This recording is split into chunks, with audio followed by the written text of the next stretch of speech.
What is going on, Browns fans? Welcome back to the Cleveland Pulse YouTube channel. I'm your host, Justin Harold, and today I am bringing you guys our first video of the Browns offseason outside of what Jeff and I recorded already.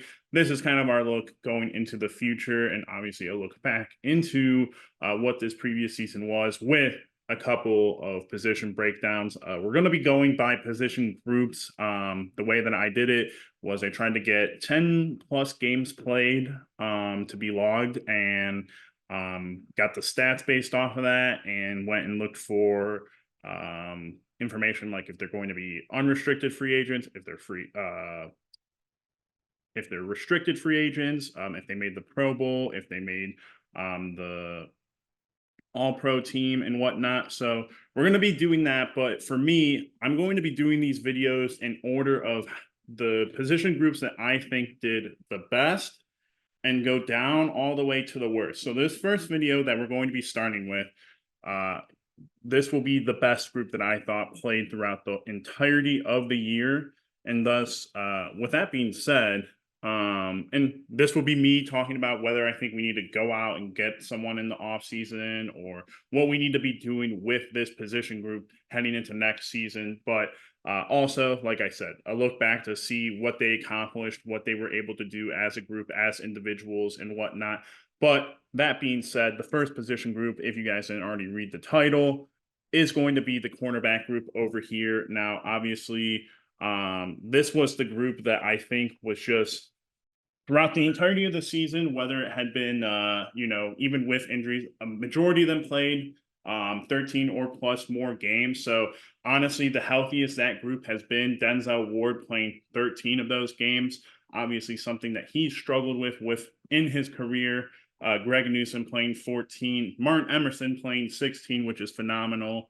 But yeah, as you guys can see, this is just a brief look right here at some of those stats. And once we get into it a little bit more, I'll break down what, if they're abbreviated and whatnot, what they stand for, and what I think about those numbers for those specific players. But let's start with, obviously, you want to talk about the Denzel Wards, the Martin Emersons, and the Greg Newsomes. But I think it's just going to be one of those things that I quickly nod off Cameron Mitchell, just because he was one of those backups who, when guys were hurt in spots, he would fill in. Obviously, his 13 games played. Tackle-wise, he had 16 solo tackles, 2 assisted, 18 total, 1 tackle for a loss, 1 sack, and then had 2 passes defended. Not bad for a rookie backup. And then we move on to Mike Ford, who is an interesting four-man, because for a long time I thought AJ Green would be that four-man, but Mike Ford, who did end up playing 16 games for us, ended up with 22 solo tackles, 6 assisted, 28 total, and then 2 passes defended, 1 interception, and 1 fumble recovery. But you'll notice at the end there, underlined, italicized, is URFA. He is going to be an unrestricted free agent. So your number 4 guy kind of being your free agent guy isn't an awful thing. The rest of these guys will be returning, so that tells you what might be the direction I'm heading with him. But I think Ford is one of those guys you can let walk, let Mitchell maybe step up into that position as the 4 guy, and just let them kind of roll. But like I said, I wanted to get those 2 out of the way because, as everyone, if you watch the Browns, knew, it was mainly a 3-man show between Denzel Ward, Martin Emerson Jr., and Greg Newsome II. These guys were quite outstanding this year. Greg Newsome finally getting his 2 interceptions, his first interception, which actually ended up being a pick 6. What a way to get your first interception. But that being said, these guys just all together played phenomenally as a group. They were pretty locked down. There wasn't really a game, or there might have been 2 or 3 games in this entire season where this group as a whole let us down. And I think that's just saying that, putting that mildly. I don't think that the whole group could have put us down, but there were spots. Obviously, if you watch the playoff game, you might have some questions about a certain one of these 3. But that all being said, let's just break down some of their stats now. I'm going to be going the same way that I started, going from the bottom up. So starting with Greg Newsome, the second, games played 14, tackles totaled. He had 49 total, 34 were solo, and 15 were assisted. He had 4 tackles for a loss and zero point 0.5 sacks. I believe he's the only one of the cornerbacks who generated a sack this year in any way. So, and then you get down into the passes defending. He had 14 and 2 interceptions. And like I said, one of those went for a pick six. Interestingly enough, Greg Newsome was, I think, solidified as that third guy this year. Someone that we drafted 3 years ago in the second round. And then the year after, the guy above him right now, Martin Emerson, has solidified himself as the outside cornerback and thus putting Greg Newsome in the slot. Now, I will be curious to hear if there's anything from Jim Schwartz or from Greg Newsome about what happened in that playoff game and why he was a follow man to the outside.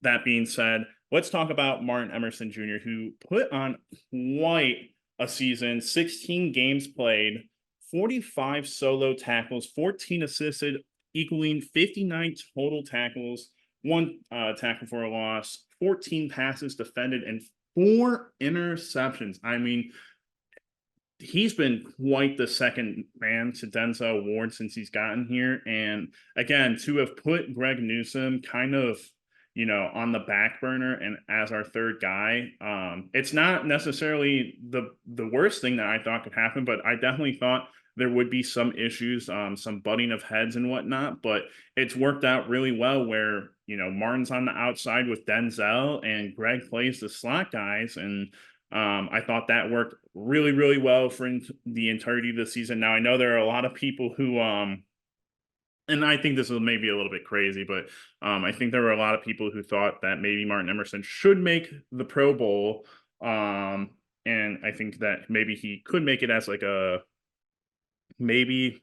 secondary guy, but was very good all season long. I mean, his the passer rating going towards Martin Emerson, I think, is the lowest of the three outside of Denzel Ward. I have to take a look at that, but a lot of that stuff is generated towards the end of the season when playoffs are finished. So that being said, let's go and move on to the Ohio State man himself, Denzel Ward. 13 games played, totaling 34 tackles, 30 solo, 4 assisted, 1 tackle for a loss, 11 passes defended, 2 interceptions, and a forced fumble. And as you can see there, a Pro Bowl nod, something that he's accustomed to now. But I think there was question that this could have been, I think, Denzel Ward's best season as a Cleveland Brown. I think that's on a lot of people's cards, and just kind of the overall sense for how he played. Again, a lot of guys, a lot of teams passed his way this year, and I think that more than not, he answered the call. He answered the spots that he was getting, and a lot of it just ended up for him being the leader of this group. And I think that the core of what you saw here with Denzel, Martin, and Greg Newsome is something that you can retain long term. It's going to be interesting. Obviously, Denzel is the leading guy in the locker room with the contract in terms of this group, but Greg Newsome going to be coming up on an extension year, and then Martin Emerson not too far behind. But guys, this was the cornerback group. Obviously, a lot to kind of just break down there, and hopefully maybe Jeff will have edited in a couple of clips there while I was talking. But, for this group, I don't think there's much that needs to be done. Like I said, Denzel Ward, Greg Newsome II, and Martin Emerson Jr.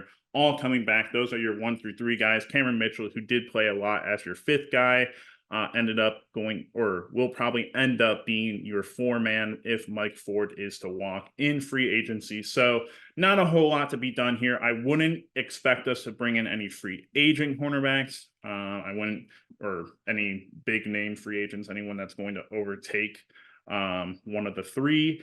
I don't think we'll draft very highly, maybe after the 5th round or starting in the 5th round. But yeah, I don't think there's much to address with this cornerback position. A lot of great stuff happened for this group this year, and hopefully they'll only get better going into the next year. I mean, to have great corners in this league with how much passing goes on nowadays is huge. But that all being said, thank you guys so much for catching all this video. Please make sure you are liking, make sure you are subscribing, hitting the bell notification, and leaving your comments. What do you guys think? Do you guys think that the cornerback group was the best group this year, position wise? If not, who do you guys think was the best? Let me know in the comments. Who do you guys think played the best out of the three? I think personally, I think you can make an argument for Martin Emerson and Denzel maybe just having a bigger name as of right now. But again, want to hear all your guys' thoughts in the comments. But with that all being said, we'll catch you in the next one. Peace.